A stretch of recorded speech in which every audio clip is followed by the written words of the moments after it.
Not gonna happen.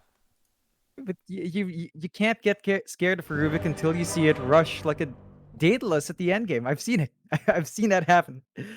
In a ticketed game, Mike. That was actually a ticketed game that I had to watch through of a friend in some tournament somewhere in the Philippines. It's pretty ridiculous. I want to see it again. That's all I'm saying. It's like I know DDZ's smarter than that, but I'm hoping he's not.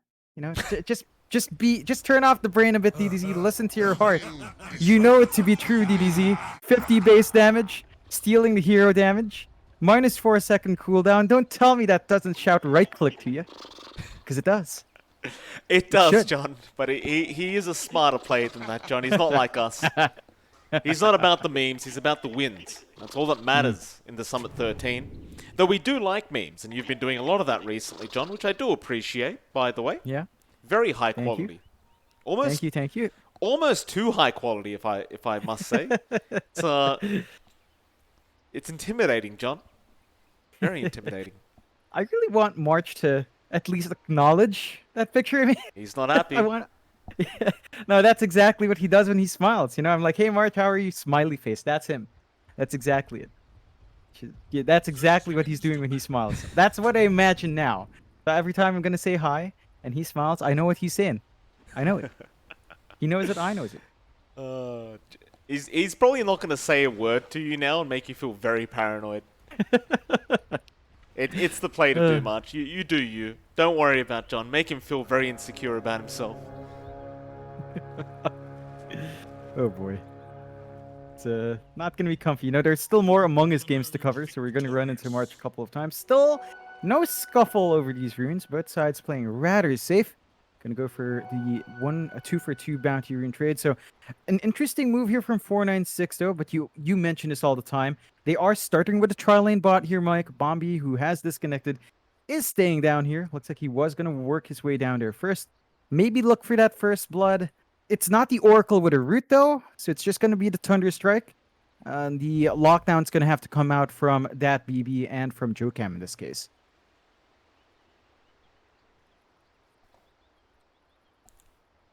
Sorry, John. I was just having a sip of my Monster.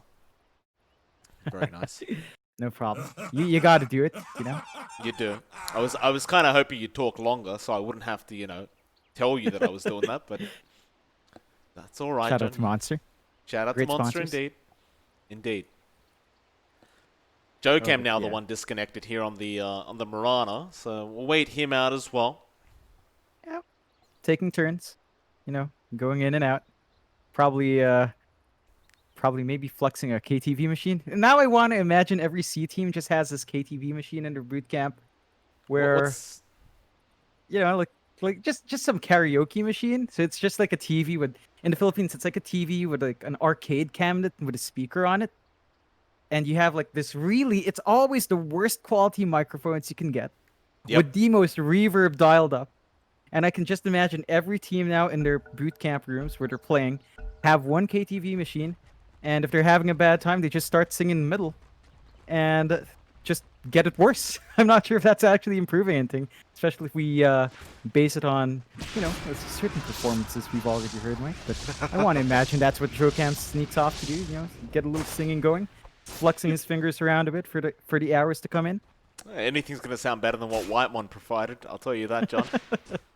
Drew actually I love his singing. I do too, John. Drew, he did a lot of damage over to Yamate on the support quap up at that top lane. Just a very early spin. And he kind of needed to do that, because this is what's going to happen now. He's just going to cop so much harassment. Bombi is trying to go for some early harassment onto Lance. He's eventually going to TP up.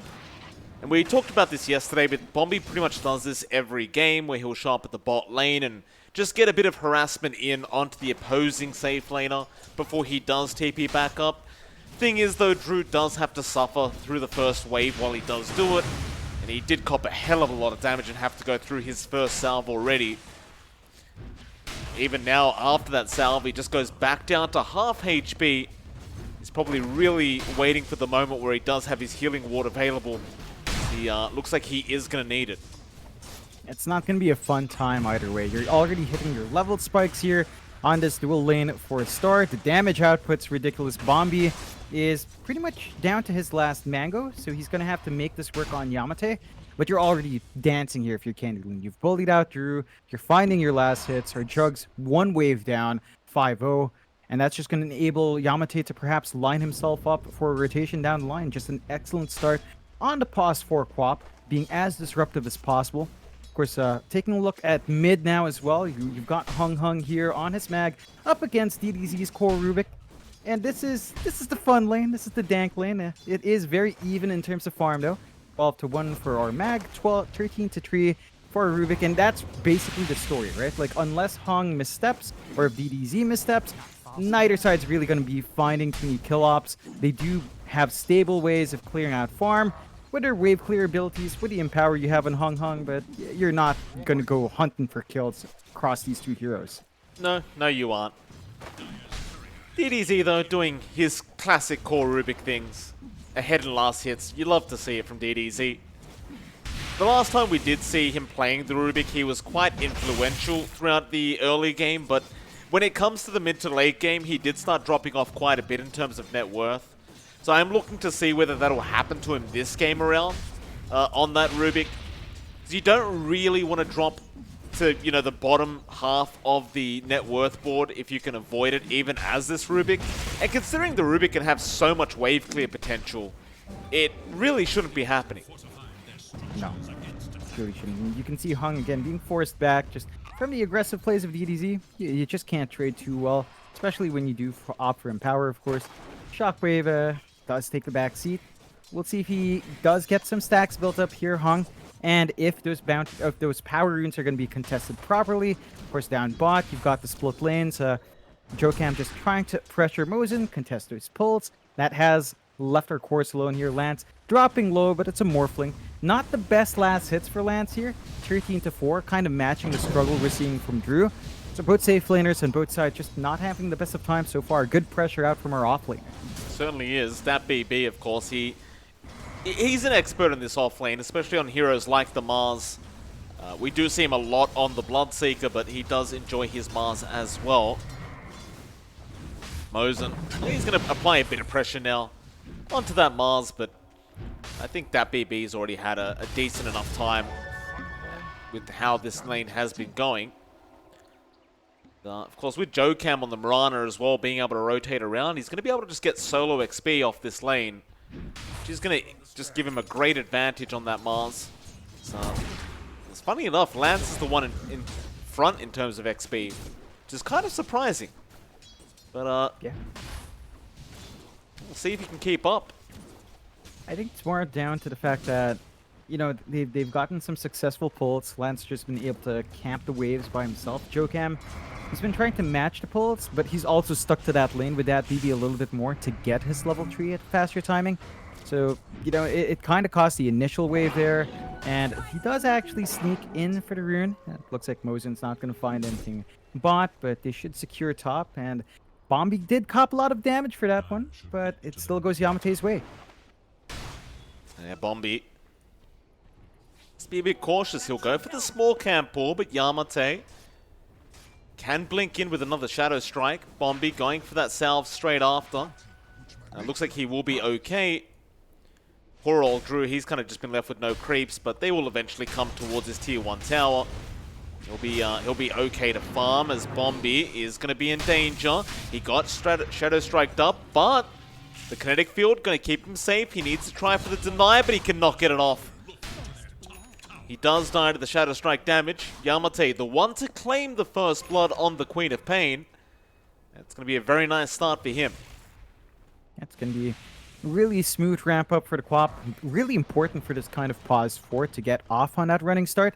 So they found a kill. They get to drop some pretty good boards watching that ramp area as well. To watch the stacks, watch the movement. They're starting to clear out that jungle, and you can get this done because you've got this Tidehunter. Candy Loon just happy clearing out these objectives. You are leaving Drew alone, as you mentioned, but you don't mind too much. You're getting your levels up here. Candy Loon is looking at a fairly fast 6. Drew is as well. You need to see Bombi really start to do a little bit more to work this lane out. Bombi is trying to disrupt the stacks being taken off his team, but I do actually like this quite a bit from Star. Just taking the stacks away, robbing the Magnus. You never really want your Magnus to starve like he will be if he doesn't have stacks to take, but he's doing okay for now. He'll get back in the mid lane and just keep farming up. Will eventually take over DDZ in terms of last hits. And speaking of DDZ, John, he's down at the bot lane right now. Trying to go after that BB, but won't really be able to finish him off. Ooh. Jokam, that's a lot of damage out with that Fade Bolt, and he does get the kill. Nice little pick off there from DDZ, and I didn't realize how hard he was hitting with his own right click, but 82 damage so far at level 7 on the Rubik, so not too bad. Yeah, I'd say that's a fantastic amount of damage. In fact, one would argue, Mike, that you should go for the level 10 base damage. You know, you look at that. Yeah, I'm saying it. I'm just saying. Still. Bombi, he's been caught out. As soon as that Shadow Strike connects, he just can't get out of there. He glimpses the Quap every time, but there's no hope once the Shadow Strike's there, because Candlein can just hit you over and over again. And speaking of Candlein, John, he's already got the Hood of Defiance up. It's going to be somewhat problematic as we can kind of see how tanky he gets in the Tidehunter once he does have this one item up. And 496, going to try and push it back their way a bit, but all they can do right now is just try and split the map up and take a bottom tier 1 tower. And this is one weakness of their lineup. They can kind of push, at least with the Jug and the Mag, but these two heroes do need a lot of farm. You're talking about the Mask of Madness here for Drew. We always talk about the Blink and Echo Saber timing on the Mag. None of those are coming out online yet. They do trade evenly, but mid. Bombi again. Getting caught out, but a nice Arena and Spear out from that BB will secure the kill on Tiamate. So they do at least get a decent trade-off there, and that BB will go ahead and secure the gold for himself. That'll pretty much be it in the mid lane. So the rest of Team Star have just backed off, back to their own respective lanes. Seems to be the standard kind of just buy as much time for Lance as possible. So Morphling just tends to be uncontrollable once you get into the later stages of the game. Definitely does. And you know, I was thinking about it a bit. Yeah, I said there's no natural combinations for the Morphling to turn into here. If he does go Ags on Lance and you turn into the ET, we've seen this a couple of times. You get the Ags upgraded Astral Spirit, you have a free BKB on a relatively low cooldown. So that is one way for Lance to kind of leverage that if he does want to opt for an Ags build. Of course, I think we're more than likely going to see maybe a Manta into Shotgun or just Yasha into Shotgun here for Lance, depending on how often he wants to fight. But it's now a possibility for him. Always nice to have that free spell immunity, and that will make it so much harder for 496 to lock him in. They're really relying on Bombi at the moment to at least get that lockdown. You're not going to see that Blink Echo on Hung anytime soon, and I think if it's going to be the Ags Rush, it's going to be pretty potent. I do agree with you on that, actually. It's there's a lot of spells that he can use with the Morph that are going to be very, very, very good with the Ags. We'll see what he does decide to do. Arena, mid lane, is going to catch out the older Titan, Mosin. It's going to be okay as Yamate does jump in, but the Sonic Wave is going to be out on that BB. Yamate not going to be able to chase any further, and that should be okay to walk out of there. They did end up killing off Mosin. That BB, he's going to be fine. Ravage does not connect. He does manage to skewer away. And now DDZ needs to get out of there, but a glimpse is going to be out from Bombi to bring him back. He tries to skewer away. It is not going to be good enough. The kinetic build will hold him in, and Drew will give him the Omni Slash, take him out. And that is a very, very bad team fight for the side of Team Star. It doesn't line up the way they want to. They blow one of their biggest spells. No Ravage up. And that's one thing you have to remember. There is a travel time to those tentacles. Hung just runs, gets out of dodge right in the nick of time, and all of a sudden, 496 have the slight net worth advantage. They've bought out the space here for Drew. The Empower plays are coming through. For our Jug is going to be the Manta into Diffusal Rush, so very old school Jug, and there's just not too much space that Star's getting out. They're still trying to throw bodies towards that mid-tier 1, but there's just no progress being made here. I do like this though, right? Like, just not having to go for that Battle Fury build up on Drew. It just feels like it slows the Jug down so much having to build that Battle Fury. But when you can just avoid going for it and just go straight into the Manta, you feel much, much better about it. Of course, Drew does have the Magnus Impale, which is what allows him to ignore that itemization. Makes me feel a lot more confident about this Jug. Yeah. It's really just ramping up, and I think that's something they haven't really been able to punish here, Star. Like, they're trying to AFK farm for Lance as well. You're just not matching in power. There's just nothing that gives you that farm acceleration. Lane. Mid again. Candy gonna get into that Static Storm with the glimpse back from Bombi, but Skewer RP is gonna catch out one. It is going to be Candler that's going down, and Candy is gonna die. They also got DDZ, in fact. I didn't really realize that. And Drew also being caught out. Yamate was actually the one caught out. Does get speared, does go down. Yep, just like that. 3 heroes down. They defend their mid tier 1. Now 496 get to set eyes on the opposing tier 1. And Star, they've been doing this for at least the past 3 to 4 minutes, throwing their bodies mid, not lining up for anything. They lose their mid tier 1 first. TP's coming in though, but there's no Ravage here for Candy. He's gonna still... No, he does have it now. It's just a second off. But it is too late. He's not gonna be able to get in position. Doesn't have the blink up yet. And, yeah, 496. I mean, they're doing really good work here. That mid-tier 1 going down is gonna be quite influential in terms of map control for them. Looks like they'll just get back to it. Just back to farming. Drew, of course, with the Impale, gonna take care of the Ancients. Meanwhile, Star, they want to try and trade those tier 1 towers now. So they'll hang out in the mid lane as well and get rid of the opposing tier 1. Looks like 496 aren't going to be too interested in defending. They'll just let it go down for free. Yeah, it's a trade in the end. I think if you're Star, you're happy enough. Because again, they spent so much time taking that tower out. Now they can maybe opt for some rotations into the jungle. They're not quite set up with any wards though. There are a lot of sentries here from 496. They have been keeping good track, good control in their safe jungle farm, keeping their stack safe. So it's been harder for Star to get that information out. We are seeing a steady ramp up. I'm looking at Lance. He's going for the Yasha build here on our Morphling. So it's not quite an Ags rush or an E-Blade rush, just a kind of steady build up in the Morph. Safe and easy is the name of the game for Lance. Of course, BDZ as well, level 10 does go for the same 150 HP, so no dank right click, Rubik. I mean, John, I know how disappointed you are, but it is expected, sir.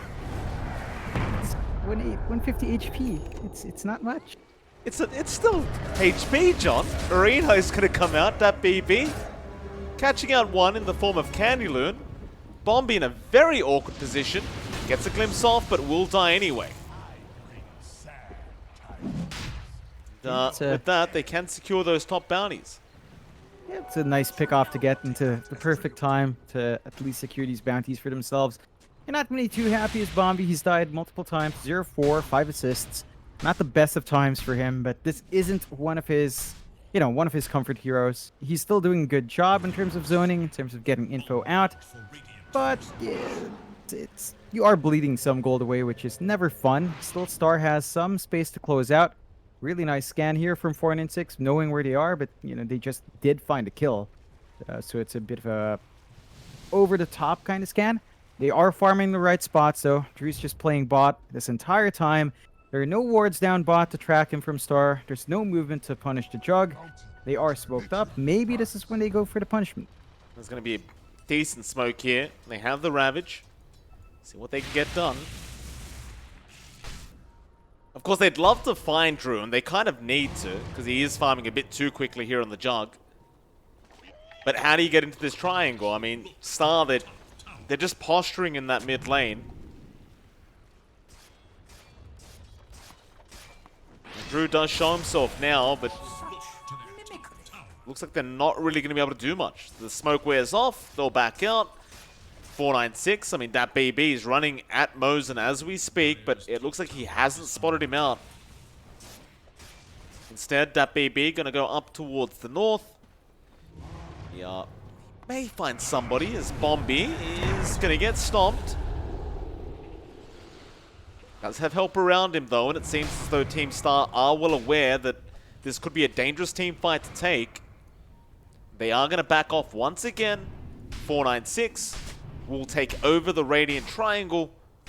They'll eventually back off as well. So both teams just really not sure if they want to take the team fight or not. 496, I mean, they might just force it here by trying to take this Roshan. Team Star definitely don't want to let this go down for free. And they get the vision out for the Astral Spirit. That's one advantage the ET gives them. So it's going to be a hard one for 496 to take freely. Going to have to dance a bit more back and forth. They do all have their spells up. So it could be a very scary team fight for either side. Yeah, they just give up on their ambitions for Roche for now. Still maintaining that 2k lead in 496, but the space made here has allowed Lance to at least climb to number 2.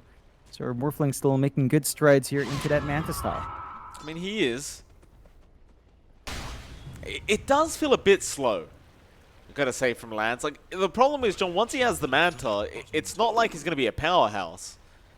It's a much more defensive item these days, if anything, right? So you're going to need something after that to really try and get involved here in these team fights. It just, with this empowered Jug, it just seems so much quicker. And he's about to have his own Manta up. Once his Manta's there, he's got a Diffusal Blade on top of that. I'd start getting a little bit worried if I was Team Star.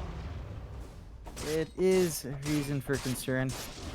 Just going to have a little bit more running on Drew compared to that Morph. They need to find those pickoffs. You know, we've been talking about it with this lineup.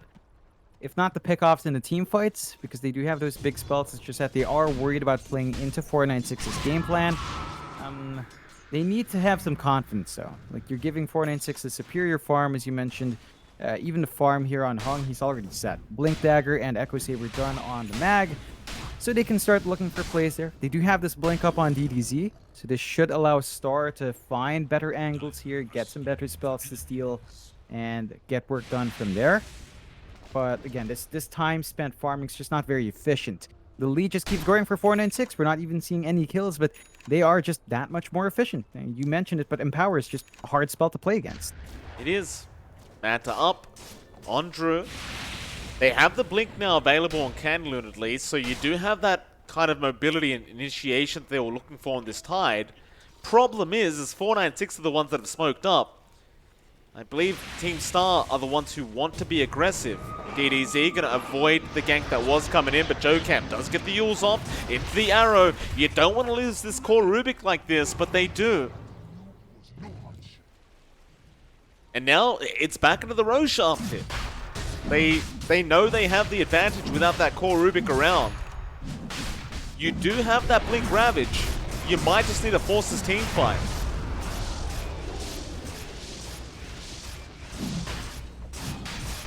They're posturing. Like Bombi is going to get run into by Lance, gets the Static Storm off, but it does not hold him in with the Kinetic Field. Still, Glimpse back is going to be there. Drew now diffusing him up, but there's your Ravage coming out. Candy, he connects on 3 with the Sonic Wave. It's a lot of damage, but there's your RP now. Hung's got 2 of them. He'll get Yamate, and Candy is also set to drop as Drew will spin and take care of him. DDZ trying to get himself out of there. Does spin on top of the Mag. And Hung might die as well, going a bit too far. Bit of a mixed team fight here, but it does end up evening out. And 496, they won't be able to complete the Roshan. They will be forced to back. Yeah, it's a bigger win for Star. Having 2 cores for core support. I think Star's going to be a lot happier. They get to sneak into the Roche, which is at half HP. They know the spells are down. 496 need to find some way of contesting, but Star is playing it safe. Glimpses back DDZ, but he'll blink away. Both teams just going to keep eyes on that Roshan for now. I think once the Mag is back up, though, without the Ravage being available, they might choose to try and force another team fight in that Roshan pit if you are 496. It's probably never a better time to do so. Mind you, you don't really have the RP to play with, but you do still have the arena up on that BB. But he's on the other side of the map, so he may not be able to make it in time. Bombi also has the Static Storm back up and does catch out Mosen, but now DDZ and Candy are just going to jump in and blow him up. Drew looking to go back in for this, doesn't have the Omni. That BB will TP in as the Mars, but it looks like the fight is going to be over prematurely. Drew, he's actually going to go back into the pit. He'll have a quick look. He'll see nobody in there. He's going to try for it. This is dangerous. Yeah. You don't have your team fight spell, though, from both sides. Ravage is still about half a minute off. RP is a bit closer, so in that sense, 496 has a slight advantage. Arena is up, Static Storm's up. They can fight a bit. Camp gets the Yules. Arrow is taken by DDZ with a great spin, but there's the RP coming up. The Sonic Wave is there from Yamate. The Static Storm's been dropped with the Arena. It's a real mess in this mid-river, but who wins this one out? The Omni was bouncing through Drew. He does kill off Candy. A lot of buybacks have come out from Team Star. They do kill off Bombi at least, but that's really all they get. Back into the Roshan pit. They want to try and secure this Roche, but that BB jumps in. The Roshan is down hung. He gets the Aegis, but a huge stomp out from Mosen will hold them all down, but it's not going to be enough. There's no follow-up to the stomp. And 496, they'll get away with it. Aegis is denied anyways. Oh, Yamate, no. He ran back into the arrow. Jocam just casually threw an arrow out to see if he could get lucky. He definitely got lucky. Oh boy, it's really messy for Star. Both sides just tossing their bodies in. But 496, 7k lead from that, 9 to 14. They are happy campers. There is a Ravage though. Big Ravage out. Or rather, it's not that big of a Ravage, it only hit hung. But it is a mid-Magnus. Drew gonna come in, arrow, follow up there onto Lance, and that's a much bigger kill, Jocam. A great setup there from the Mirana. Now glimpse back onto DDZ, bringing the Rubik back into this fight. They miss the spear, it will not matter, DDZ. He can't survive the damage output from this jug. At the least though, Candy does kill off Jocam on the Mirana while that was happening. But all these fights have been quite 496 favored. They have. It's been back and forth though. It's not been clean for 496. They still hold on to that 7k lead. That BB. He's not done yet, John. Another arena into a spear out. That getting very active, but Yamate, no, he doesn't get out of there. Was the blink on cooldown? Mosen also being caught out now on the Auto Titan does also go down to Bombi. Oh. Yeah, not good news. It's pretty painful for Star, dropping back to back. Forcing these fights when they don't have their heroes up, when they don't have these team fight spells, have to take the backseat, have to be a bit more cautious. Still need that farm and Lance, you know, your Morphling only has the Manta, you mentioned it right, but Manta's not enough. The shotgun here for Lance has to come out. And even then, I'd advise for a BKB or an Ags. If you don't want the BKB, Ags and turn to the ET to get that innate BKB from the Ags upgrade Astral Spirit. But you need something. They can't stand and fight all too well with how squishy Lance has been feeling. I mean, he's 2 to 1, so he's only died once, but he's been so cautious because of how much 496 has to throw out. And 496 has been a lot better with their spell usage. Like, they've been more disciplined to play around RP and the Arena and the Static Storm. We need to see Star use their Ravage in a very offensive way rather than defensive with a counter initiation. They need to set the terms themselves. That they do. Mosen. Some deep wards down in that dire jungle. They are trying to set up for those opportunities to initiate in these team fights. Bombi gonna rejoin his team down at the bot lane where they are pushing this tier 2 tower. Gonna be a free tier 2 tower. In fact, there's no kind of trade going on here from Team Star. Back bot lane, Yamate. It's Yules off, but Jocam has the counter Yules onto that quap with the arrow follow-up, and Yamate, he's really trying to play on the edge here with this quap. He could have blinked out of there, but He waited around for the scream, and JoeCam takes full advantage. It's really, again, strong punishment coming out from 496. Star, it's starting to lag behind. 11 to 19, 12k lead, still widened here by 496. And it's just them on the offensive. They take a tier 2 bot. The bot jungle is now completely open for them to farm in. They immediately Moonlight Shadow, and they're on the offense. Star is just always on the defensive, and this is not necessarily what you'd want to do here. Into the top lane again, 496, not wanting to back off yet. Mosin does TP, but that BB, or DDZ, does actually show himself for a second. Again, it's just an unnecessary play here from DDZ. He's going to get caught in the arena and will go down. But there was no real need to get the lift off like that. He could have just walked up the high ground with the Glimmercape. Yeah, it's, again, just small plays like that costing him. Like, the lift doesn't really do anything for him besides give time for the disruption. So, the glimpse, so costly play. That's a core Rubik you're constantly sacrificing. Mid tier 2 now, just going to be chipped, and they might find one. Arrow, not going to land. Mosin actually somehow sidesteps it. It won't matter though, you've lost your tier 2 mid tower, and Drew, he's feeling very confident with that Eye of Skadi up. He wants to go for a tier 3 tower, and without that core Rubik around, what's to stop them? They'll just keep going. You've got the Blink RP, ready to go whenever, but they won't risk too much. Ravage is going to come out, only connecting on Drew. They're going to try and burst down the jug, but Drew is still alive. Barely, but is still there. Lance, meanwhile, dies in the Static Storm. Mosin goes down. There's an RP in the background. They got DDZ on the Rubik. This game is looking to be over. As the arena does come out. Candy, Kraken Shell will wear off the stun, but it won't matter. 496, making it work. One racks down, they'll go for a secondary. They can't get Megas because there is still a tier 2 top tower. But as far as this game goes, John, with this kind of draft from Team Star, I don't really see them being able to come back.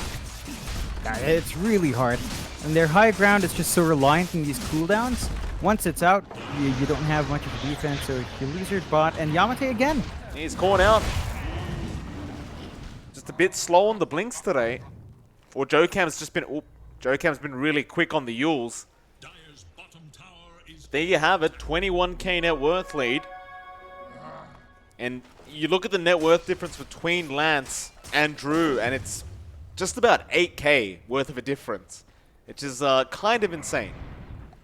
It really is. It's just been too much. Even Drew, he's going to finish up his Ags now. So Swift Slash is in play.